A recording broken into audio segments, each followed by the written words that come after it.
அதிமுக நீக்கலையா? நாம் தமிழர் கட்சிக்கார ஒருத்தர் மேல கிருஷ்ணகிரியில பள்ளிக்கூடத்துக்குள்ள வந்து பெண்ணை சீரழிச்சிட்டாங்க, பள்ளிக்கூட குழந்தைகளை பாலியல் வன்புணர்வு பண்ணிட்டான்னு வழக்கு வந்துச்சு. ஏன் சீமானுக்கு தெரியலன்னு கேட்டா நியாயமான கேள்வியா? அனைவருக்கும் வணக்கம். நாம் தமிழர் கட்சி குறித்தும் அண்ணன் சீமான் அவர்கள் குறித்தும் அதிமுகவை சேர்ந்த கல்யாண சுந்தரம் அவர்கள் கடுமையான விமர்சனங்களை ஒரு விவாத நிகழ்ச்சியில் முன் வச்சது சமூக ஊடகங்களில் காட்டுத்தீயாக பரவி கொண்டிருக்கிறது. நாம் தமிழர் கட்சியினுடைய நிர்வாகியாக இருக்கக்கூடிய இடும்பாவனம் கார்த்திக் முன்னிலையிலே இப்படி ஒரு சம்பவம் நடந்திருக்கு. கல்யாண சுந்தரம் அவர்களுக்கு இடும்பாவனம் கார்த்திக்காலே பதில் சொல்ல முடியல அப்படிங்கிற விமர்சனமும் நாம் தமிழர் கட்சிக்கு எதிராக எழுந்திருக்கிறது. என்ன நடந்துச்சு, ஏது நடந்துச்சு அப்படிங்கிறத பற்றி நம்ம தெளிவாக பார்க்க வேண்டியிருக்கு. ஒரு பாலியல் குற்றச்சாட்டு அப்படிங்கிறது நடந்திருக்கு பொள்ளாச்சியில். அதை சரிவர விசாரிக்க முடியாத ஒரு கையாளாகாத அரசாக அண்ணா திராவிட முன்னேற்ற கழகம் இருந்தது அப்படின்னு சொல்லி இடும்பாவனம் கார்த்திக் அவர்கள் ஒரு நியாயமான குற்றச்சாட்டை அதிமுகவுக்கு எதிராக முன்வைக்கிறாரு. அதற்கு பதிலடி கொடுக்கும் அப்படின்னு சொல்லி பேசுகிற கல்யாண சுந்தரம் அவர்கள் என்ன சொல்கிறாருன்னா, பாலியல் வழக்குகள்லாம் குறித்து பேசுறதுக்கு நாம் தமிழர் கட்சிக்கு தகுதி இருக்கா? இதே நாம் தமிழர் கட்சிக்காரன் கிருஷ்ணகிரியில் பள்ளிக்கூடத்துக்குள்ளே புகுந்து பள்ளி மாணவிகளை சீரழிச்ச கொடுமைகள்லாம் நடந்திருக்கு. அப்போது சீமானவர்களுக்கு தெரிஞ்சுதான் அந்த விஷயம்லாம் நடந்துச்சுன்னு சொல்ல முடியுமா? எங்கேயோ ஒருத்தன் தப்பு பண்ணிட்டு போறதை ஒட்டுமொத்த கட்சி மேலையும் தூக்கி போடுறது எந்த விதத்தில் நியாயம் அப்படின்னு கல்யாண சுந்தரம் அவர்கள் பேசியிருந்தாரு. அதையும் தாண்டி சீமானவர்கள்லாம் பாலியல் வழக்கு குறித்து பேசுவதற்கு என்ன தகுதி இருக்கு? நான் வீட்டுக்குள்ள குச்சி கட்டி வச்சிருந்த பொண்ணையா கூட்டிட்டு வந்து கெடுத்தேன் அப்படின்னு விஜயலட்சுமி அவர்களுடைய வழக்கில் சீமானவர்கள் ஒரு தலைமை பண்பு அப்படிங்கிறத விட்டுட்டு கீழே இறங்கி பேசலையா அப்படின்னு கல்யாண சுந்தரம் அவர்கள் சீமானவர்களுக்கு எதிராக ஒரு குற்றச்சாட்டை முன்வைக்கிறார். ஒரு பாலியல் குற்றச்சாட்டு வருது, வீட்டுக்குள்ள வயசுக்கு குடிசை கட்டி வச்சுக்கிற பொண்ணையா கூட்டிட்டு வந்துட்டு ஒரு மனிதர் பேசுகிற போது அந்த மனிதர் தலைவருக்கான சகல தகுதிகளையும் இழந்து விடுகிறார். கல்யாண சுந்தரத்தை பார்த்து நம்ம கேட்கணும்னு நினைக்கிறது என்னன்னா, நாம் தமிழர் கட்சியினுடைய தலைமை ஒருங்கிணைப்பாளர் சீமான் அவர்களுக்கு எதிராக இந்த விஜயலட்சுமி கொடுத்த வழக்குங்கிறது ஜோடிக்கப்பட்ட வழக்கு. இது அரசியல் பழிவாங்கும் நடவடிக்கை. இதே திமுக பின்னாடி இருந்து இயக்கி நிறைய அரசியல் கட்சிகள் இதில் சம்பந்தப்பட்டு எப்படியாவது விஜயலட்சுமி பிரச்சனைகளை சீமான் அவர்களை வீழ்த்தணும் அப்படின்றதுக்காக திட்டமிட்டு 15 ஆண்டுகளாக விஜயலட்சுமியை சீமான் அவர்களுக்கு எதிராக தூண்டிவிட்டு நடக்காத ஒன்றை நடந்ததாக நம்ம சொல்லலை. விஜயலட்சுமி அவர்கள் உச்சநீதிமன்றத்தில் மன்னிப்பு கேட்கணும் அப்படின்னு சொல்லி உச்சநீதிமன்ற நீதிபதிகள் சொல்கிறாங்க. 2 பேரும் பேசி முடிச்சுக்குங்க இந்த வழக்கு அப்படின்னு. உண்மையிலே அது பாலியல் வழக்கு. அண்ணன் சீமான் அவர்கள் விஜயலட்சுமி விஷயத்தில் தவறு பண்ணியிருக்காரு, 9 முறை கருக்கலைப்புலாம் நடந்திருக்கு அப்படின்ற சாட்சிகள் சீமானவர்களுக்கு எதிராக சமர்ப்பிக்கப்பட்டிருந்தா சீமானவர்கள் ஒரு தண்டனைக்குரிய குற்றவாளியாக கருதப்பட்டிருப்பார். உச்சநீதிமன்றம் அவரை தண்டிச்சிருக்கும். 2 பேரும் மாற்றி மாற்றி மன்னிப்பு கேட்டு இந்த பிரச்சனையை முடிச்சுக்குங்க அப்படின்னு சொல்ல வர்றதுக்கான காரணம் என்னன்னா, 2 பேரும் விருப்பப்பட்டு பழகுனீங்க, இப்போ பிரிஞ்சிட்டீங்க, இப்போ ஒருத்தர் மேலே ஒருத்தர் மண்ணவாரி போட்டுக்கிறது வேண்டாம், நீங்கள் சுமூகமாக பேசி முடிச்சுட்டு போங்கன்னு உச்சநீதிமன்றம் சொல்லுதுன்னா அது குற்ற வழக்கல்ல. சீமானவர் எந்த தவறு செய்யலேன்னு அர்த்தம். சீமானவர்கள் இந்த விஜயலட்சுமி பிரச்சனையில கிட்டத்தட்ட 12 ஆண்டு காலமாக பாதிக்கப்பட்டிருக்காரு. விஜயலட்சுமி தொடர்ந்து அவர் மீது அவதூறுகளையும் அவர் ஏமாத்திட்டாரு, கருக்கலைப்பு பண்ணிட்டாரு அப்படின்னு இல்லாத குற்றச்சாட்டுகளை தொடர்ந்து சமூக ஊடகங்களை வச்சுக்கிட்டே இருந்தாங்க. எவ்வளோ நாள் தான் ஒரு ஆம்பளை பொறுத்துக்கிட்டு இருப்பான்? தன் மீது குற்றம் இருக்குன்னா ஓகே, கடந்து போகலாம். குற்றமே இல்லை, நம்ம எந்த தப்பும் பண்ணலை, 2 பேரும் ஒரு கட்டத்தில் விருப்பப்பட்டு பழகினதுக்கு இப்போ நம்ம மேலே இப்படி சேற்றவாரி இறக்கிறாரே அப்படின்னு அண்ணன் சீமான் அவர்கள் கோபத்தின் வெளிப்பாடாக அந்த வார்த்தை வந்துருச்சு. அதை பிடிச்சிக்கிட்டு சீமானவர்கள் பார்த்தீங்கன்னா ஒரு பெண்ணை மதிக்க தெரியாது. அந்த பெண் எங்களை மதிச்சு என்னையா பண்ணி கிழிச்சது? சீமானவர்களுடைய விஷயத்தில் தொடர்ந்து அவதூறுகளையும் கேவலங்களையும் சமூக ஊடகங்களில் இந்த விஜயலட்சுமின்ற பொம்பளை அள்ளி வீசியிருக்கா இல்லையா? நம்மளும் இதெல்லாம் குறித்து பேசாமல் கடந்து போகிறோம். ஏன்னா உச்சநீதிமன்றம் இதை பற்றி பேசக்கூடாது சீமான் தரப்பு அப்படின்னு சொன்னதுனால நம்ம விஜயலட்சுமி பிரச்சனையை பற்றி வாயே திறக்கிறது இல்லை. சமீபத்தில் கூட ஒரு காணொலி வெளியிட்டு நான் தமிழ்நாட்டில் தங்கணும், அப்போ எனக்கு சீமானவர்களுடைய கட்சிக்காரங்கனால எனக்கு பிரச்சனை வர்றதுக்கு வாய்ப்பு இருக்குது, அதனால எனக்கு பாதுகாப்பு கொடுக்கணும் திமுகவும் ஸ்டாலின் அவர்களும், நான் திமுக தலைவர் ஸ்டாலின் விருப்பப்பட்டா நான் திமுகவிலே சேர்ந்து கட்சி பணியாற்றி மக்களுக்கு நல்லது செய்யணும்னு ஆசைப்படுறேன்னு அதே நடிகை ஒரு வீடியோ ஒன்று வெளியிட்டு இருந்தாங்க. அப்பயே நமக்கு லிங்க் எங்க அப்படிங்கிறது தெரிஞ்சிருச்சு. அதாவது திமுகவில் நான் சேர்ந்து பணியாற்ற ஆசைப்படுறேன் அப்படின்னு சொல்லும் போதே யார் இந்த விஜயலட்சுமியை கடந்த 12 ஆண்டு காலமாக இயக்குனாங்கன்றது ஊர் உலகத்துக்கே தெரியும். இடும்பாவனம் கார்த்திக் அவர்கள் உங்க ஆட்சியில் ஒரு பாலியல் குற்றம் நடந்திருக்கு, அந்த பாலியல் குற்றத்தை நீங்க எப்படி அணுகுனீங்க அப்படின்னு ஒரு நியாயமான கேள்வியை முன்வைக்கிறாரு. சொல்லுங்க, இந்த மாதிரி நாங்கள் சிபிஐக்கு கைமாற்றி விட்டோம், சிபிஐ அதிகாரிகள் யாரை வேணாலும் வழக்கு தொடுக்கலாம், யாரை வேணாலும் அரெஸ்ட் பண்ணலாம் அப்படின்னு சொல்லி நாங்கள் ஒரு சுதந்திரத்தை கொடுத்தோம், வேற என்ன ஆப்ஷன் இருந்துச்சு உங்ககிட்ட? அதிமுகவுடைய பிரமுகர்களுடைய மகன்களுக்கு இதில் தொடர்பு இருக்கு அப்படின்ற பேச்செல்லாம் அந்த டைமில் எழுந்துச்சு. மக்களுக்கு மத்தியில் மிகப்பெரிய ஒரு கொந்தளிப்பு ஏற்பட்டுச்சு. அப்போ சிபிஐக்கு வழக்கு கொடுக்கணும் அப்படின்ற ஒரு கட்டாயத்தில் இருந்தீங்க. நீங்க தமிழக காவல்துறை இந்த வழக்கை எடுத்து விசாரிச்சிருந்ததுன்னா கண்டிப்பாக இதில் நியாயம் கிடைக்காது, பயாஸ்டாக இந்த வழக்கு போகிறதுக்கான வாய்ப்பு இருக்குது அப்படின்ற அழுத்தத்தின் காரணமாக தான் நீங்கள் சிபிஐக்கு கொடுத்தீங்க. பொள்ளாச்சி பாலியல் வழக்கு குறித்து இடும்பாவனம் கார்த்திக் அவர்கள் வந்து ஒரு கேள்வியை முன்வைக்கிறாரு அப்படின்னா அதுக்கு பதில் கொடுக்கறத விட்டுட்டு அண்ணன் சீமான் அவர்களுக்கும் நாம் தமிழர் கட்சிக்கும் எதிராக அவதூறு பரப்புற இந்த கல்யாண சுந்தரத்துடைய காணொலியை சமூக ஊடகங்களில் அதிமுக காரை எடுத்து பரப்புனா நமக்கு பிரச்சனை இல்லை, அவனுங்க சரி அதிமுகவோட கட்சியால் பேசியிருக்காரு அப்படின்னு சொல்லி அவங்க பரப்புறது. ஆனால் இந்த தாவேகா தற்குறிகள் அண்ணன் சீமானவர்களுக்கு எதிராக எடுத்து பரப்புறானுங்க. சரி, இந்த தாவேகா தற்குறிக்கை தான் எடுத்து சீமானவர்களுக்கு எதிராக இந்த காணொலியை பரப்புறாங்க அப்படின்னு பார்த்தா இந்த குமார் பிரதர்ஸில் இந்த சின்ன குமார் இருக்கிறான்ல, சில்பா குமார், அவன் எடுத்து இந்த காணொலிகள்லாம் பகிர்ந்து ஆர்கசம் அடைஞ்சிக்கிட்டு இருக்கான். வெளியில் வந்து நாங்கள் நிறைய விஷயத்தை எடுத்து போட்டோம்னா நாரி போயிடுவீங்க அப்படிங்கிறான். சாட்டை துரைமுருகன் அவர்கள், தப்பு பண்ணிட்டியே சிங்காரம், ரொம்ப பெரிய தப்பு பண்ணிட்டியே, நீ எங்களை தொற்றுக்க கூடாது, தொட்டவனை நான் விட்டதே இல்லை அப்படின்னு சாட்டை ஸ்டைலில் இன்னைக்கு நைட்டு வீடியோ வரும். சாட்டை போட்ட அந்த ஒரு பதிவை எடுத்து போட்டு வன்மத்தை கக்கிட்டு இருக்கிறான். தொடர்ந்து இந்த தாவேகா தற்குறிங்க, இந்த சில்பா குமார், இவனுங்கெல்லாம் நாம் தமிழர் கட்சிக்கும் அண்ணன் சீமான் அவர்களுக்கும் எதிராக வன்மத்தை கக்கிட்டே இருக்கிறானுங்க. ஏன்னா நேற்று தான் நம்ம என்ன பண்ணுறோம், தேர்தல் அறிக்கையை வெளியிடுறோம், நம்ம ஆட்சி பொறுப்புக்கு வந்தால் என்னென்ன மாதிரியான மாற்றங்களை கொண்டு வர்றோம் அப்படின்னு சொல்லி அண்ணன் சீமான் அவர்கள் ரொம்ப தெளிவாக தற்சார்பு பொருளாதாரத்தை பற்றி, எப்படி தற்சார்பு பொருளாதாரத்தை நோக்கி நம்ம தமிழ்நாடு நகரப்போகுது அப்படின்னு சொல்லி அவர் பேசின விஷயங்களை வந்து எல்லா மெயின் ஸ்ட்ரீம் மீடியாவும் எடுத்து கவர் பண்ணி மக்கள்கிட்ட கொண்டு போய் சேர்க்க ஆரம்பிச்சிட்டாங்க. அதில் வைத்தறிச்சல் பிடிச்ச இந்த தாவேகா தற்குறிகள், இந்த அதிமுக அடிமைகள், இந்த சில்பா குமார் போன்ற சின்ஃபான்ஸ் குமார், இவனுங்கெல்லாம் சேர்ந்து எப்படியாவது அதை மடைமாற்றணும் அப்படின்றதுக்காக சமூக ஊடகங்களில் இந்த கல்யாண சுந்தரம் சீமானவர்களுக்கு எதிராக பேசின காணொலியை பகிர்ந்து ஆர்கசம் அடைஞ்சிட்டு இருக்கானுங்க. சிபிஐ அவரை வழக்கில் விசாரித்த அந்த குற்றவாளியை கைது பண்ண வர்றாங்கல்ல, அன்னைக்கு அதிமுக தடுக்கல, ஆட்சியில் இருந்தோம். குற்றவாளி எவனாக இருந்தாலும் எந்த கட்சியை சேர்ந்தவனா இருந்தாலும் அரெஸ்ட் பண்ணுன்னு சொன்னோம். கல்யாண சுந்தரம் அவர்கள் வந்து நாம் தமிழர் கட்சி குறித்தும் அண்ணன் சீமான் அவர்கள் குறித்தும் பேசும்போது இது ஒரு தேராத கூட்டம் அப்படின்னு சொல்லி பேசுறாரு. இந்த தமிழ் சமூகம் இந்த அருவருக்கத்தக்க அரசியலை புறக்கணிக்கணும். நான் பேசக்கூடாதுன்னு பார்க்குறோம். இது ஒன்றும் ஒரு தேராத கூட்டம், இது அப்படி நினைக்கிறேன் நான்.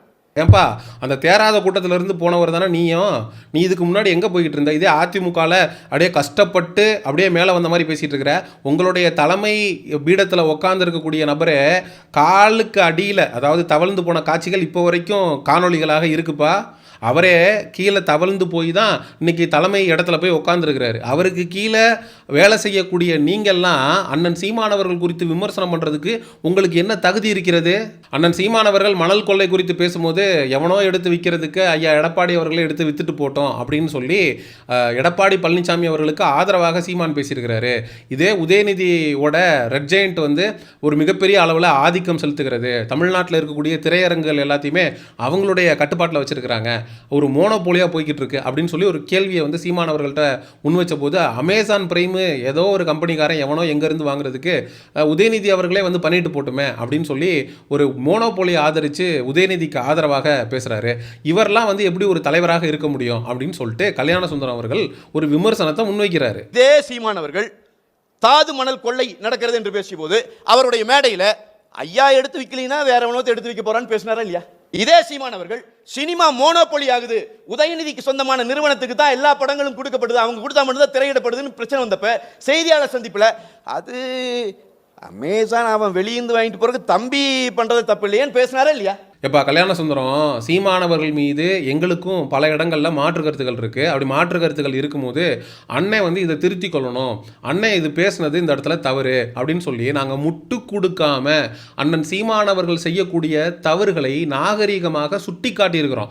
அவர் பண்ணுறதுக்கு எல்லாத்துக்கும், அவர் பேசுறது எல்லாத்துக்கும் சிஞ்சா தட்டிக்கிட்டு ஜால்ரா போட்டுக்கிட்டு நாங்கள் உட்காரல. நீங்கள் எப்படி அண்ணா திராவிட முன்னேற்ற கழகத்தில் காலங்காலமாக அடிமையாக இருந்து ஒரு வாழ்க்கையை வாழ்ந்துகிட்டு இருக்கீங்களோ, அதே மாதிரி நாம் தமிழர் கட்சி தம்பிகள் அப்படி ஒரு வாழ்க்கையை வாழல. எங்களுக்கான சுதந்திரத்தை எங்களுடைய அண்ணன் சீமானவர்கள் கொடுத்திருக்கிறார், அவர் தவறு செய்கிறார் அப்படிங்கிறப்ப பல இடங்கள்ல நாம் தமிழர் கட்சி தம்பிகளே சமூக ஊடகங்கள்ல சுட்டி காட்டியிருக்காங்க. அப்புறம் சீமானவர்களுடைய உள்ளாட்சி தேர்தல் குறித்து பேசுகிறார் கல்யாண சுந்தரம் அவர்கள். அதுல வந்து 3% கீழே வாக்கு சதவீதம் போயிடுச்சு அப்படிங்கிறாரு. எப்ப கடைசியா நடந்த தேர்தலில் நாம் தமிழர் கட்சியினுடைய வாக்கு விழுக்காடு என்ன?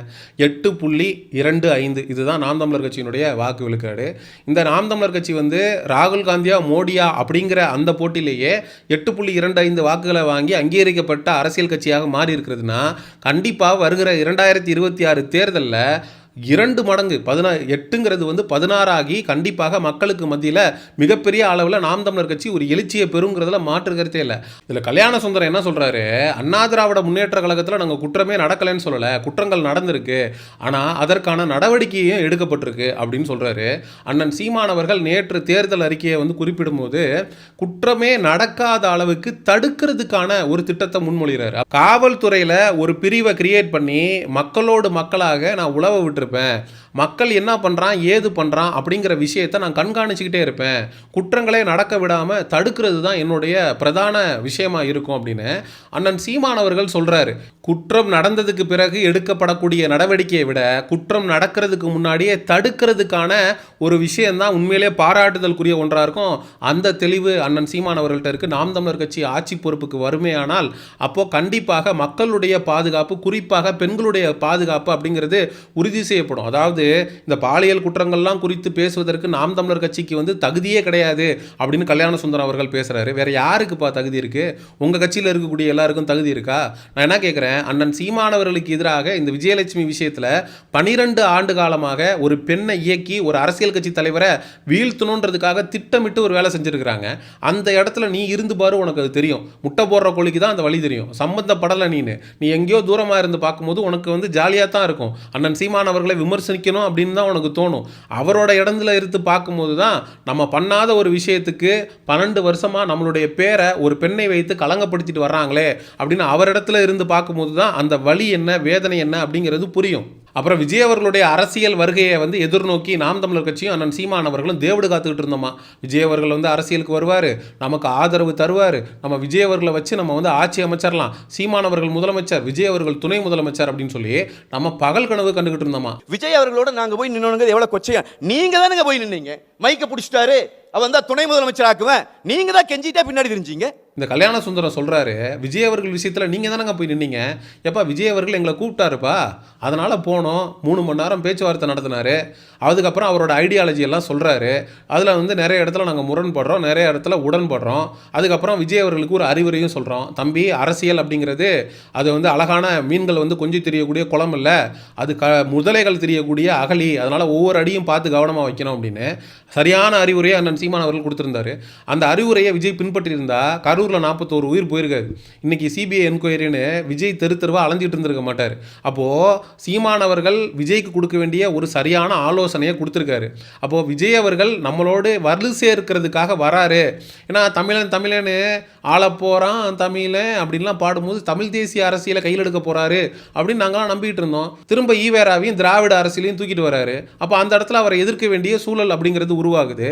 அவர் ஆதரவு கொடுப்பாருன்னு நினைக்கிறோம், அவர் நமக்கு எதிரில் நிற்கிறாரு. அப்படிங்கிறப்ப அவரை எதிர்க்க வேண்டிய சூழல் உருவாகுது. அதனால எதிர்க்கிறமே தவிர விஜய் அவர்கள் எங்களுக்கு ஆதரவு கொடுக்கல, அதனால அவரை நாங்கள் எதிர்க்கல. ஒரு விவாத நிகழ்ச்சியில் கடைசியா பேசுறவனுக்கு இருக்கக்கூடிய அட்வான்டேஜ் என்னன்னா, வாய்க்கு வந்ததை பேசலாம், அவதூறு அள்ளி வீசலாம். நம்ம என்னதான் அவதூறுகளையும் குற்றச்சாட்டுகளையும் முன்னெடுத்து வச்சாலும் நமக்கு எவனும் அடுத்ததாக வந்து பதில் கொடுக்க போறதில்ல. நம்ம தான் கடைசியா பேசுறோங்கிற திமுர்லையும் தனாவட்லையும் இந்த கல்யாண சுந்தரம் அப்படிங்கிறவர் பேசி வச்சிருக்கிறாரு.